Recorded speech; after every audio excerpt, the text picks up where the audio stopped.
story you won't see on mainstream media. The English-speaking minority in Southern Cameroon in Central Africa has been protesting against the central government for several months. The end goal is independence. Those protests have led to many deaths and hundreds of arrests. Internet access has been shut off in Southern Cameroon to prevent any information about the protests from coming out, something that drew the attention of whistleblower Edward Snowden. Not the attention of the media, though. RT's Alexei Arashevsky was the only TV journalist at a Cameroonian protest in Washington, D.C. last week. This is his report. What does an average American know about Cameroon? Well, maybe aside that this African country has great soccer players, or some may know that it's also among the top crude oil producers in Africa. What you probably don't know is that sharp ethnic tensions are happening in one part of Cameroon right now, amid almost total silence from the world media. Hundreds arrested since November, unknown number killed, an internet blackout imposed on southern regions of the country following months of protests, the reason for which lies deep in the country's colonial past. Before 1961, the modern-day Cameroon was essentially two countries, a British colony and a French colony. In 1961, they merged into one through a free association plebiscite, which promised the English-speaking part independence by joining. However, for decades now, the Anglophone minority in Cameroon has been saying that central government tramples on their rights, from pushing out English language from schools to denying English speakers state jobs.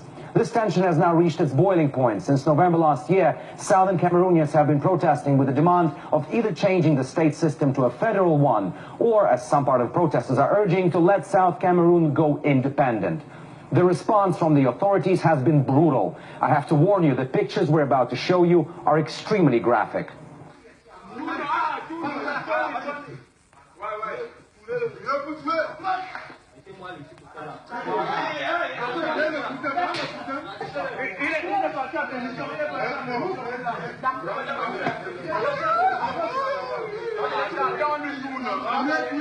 It's hard to independently verify the authenticity of this video, but South Cameroonians insist it shows the authorities clamping down on Anglophone protesters. And we can see in it people dressed in BIR t-shirts.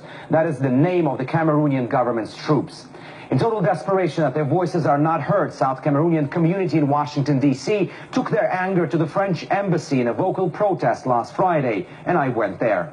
The police, the gendarmes, the army, in fact, we are now occupied like it is a war theater, because when the soldiers are on beat patrol, they see an ordinary citizen, they say, don't re-embark, give him a bullet. And that's how they've been killing him. You see from the pictures, this is a young university student, second year in the university, who, you know, was gunned down. The Cameroon establishment is in a bloody and occultic partnership with the French establishment and the British establishment. They are giving room for the execution of the well-planned genocide. You may ask, why in front of the French embassy? Well, not only because South Cameroonians believe Paris has a huge influence on the Cameroonian central government run by Paul Biya, who's been in power since the 1980s, but also because they believe the French are deliberately silent and are not stepping in. The Bakassi Peninsula belongs to South Cameroon, and that's where a lot of oil was discovered 5 years ago. Easy to imagine that if those calling for independence of South Cameroon get what they want, France's oil interests and easy access to that oil would be scuppered. Alexei Arashevsky, RT, reporting from Washington, D.C.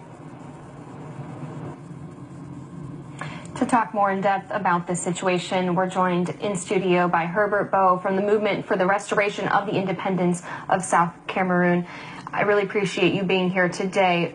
Watching Alexei's story, a lot of those parts, they're really hard to watch. Tell me what's going on in Cameroon right now. What's going on right now is that the government is trying to prevent the world to find out what's going on, which is they are perpetrating genocide. We are a few days away from trial of the leaders of lawyers and teachers who are just asking for a fair hearing from the government. And these are people facing treason now. They're facing trumped-up charges of smuggling weapons into the country. We have a situation of students not going to school, and we have a situation of people being arrested randomly, deported to the site, to the French-speaking part of Cameroon, and held in either concentration camps or in private prisons like the one we saw in Alexei's report, and are being killed and disappeared. Are there historic reasons for these calls for independence? Obviously, there's a reason for it. This escalation sounds terrible for the minority. What are the historic reasons to call for independence?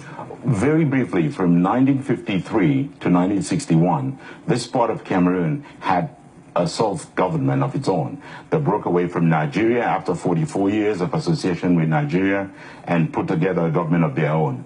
From 1961, we obtained independence before the United Nations. The General Assembly voted on the 21st of April, 1961, granting that part of Cameroon independence. On the 1st of October, 1961, we were supposed to form a union of two federated states, two equal federated states. What we have gone through now is what we call linguistic apartheid. We've gone through a period when we are second-class citizens, perhaps third-class citizens. And at this point we say, because we are an independent country, because we did obtain independence the same way every other country has obtained independence in the past, and because the union is not working, and the UN gladly provided for separation, we now want to separate. We want to re-establish our independence. How long has the situation been this detrimental to the point that we're at right now? This has been 55 years, after 44 years in Nigeria, so it's a total of 99 years when a people just caught in the middle of what was the Cold War. Because the big problem here, and historical documents from the Queen of England show that they were worried that this part of Cameroon was going to be influenced by Moscow, and they wanted it to lean towards Washington. And so we got sold on the altar of the Cold War. At that time, they would not consider independence. And they thought we didn't have enough resources. It turns out to be the richest part of Cameroon, 60% of the GDP at this moment.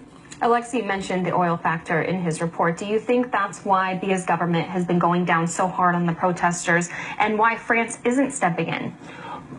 France has been hesitant because France has not granted any African country independence. All of the French-speaking countries remain totally colonial provinces of France. Everything, including economic, politics, and finance. The money is still minted in France. There's a huge series of protests on the 11th of February in 20 African countries to ask France to get away with the CFA franc. And France really fears what will be a domino effect across Africa if this were to happen in Southern Cameroon. And so France is kind of frightened. They won't entertain this idea. And the government of Mr. Bia has lived only because of savagery, has survived because of this barbaric treatment of people. And like every dictator, he believes that this is the way he's going to stop our people. But for the first time, we've got a groundswell that is, in my opinion, completely unstoppable. Well, we hope your voices will continue to be heard. Spokesman for the Movement for the Restoration of Independence of Southern Cameroon, Herbert Boh. Thank you so much. Thank you. 5 of the 6 officers acquitted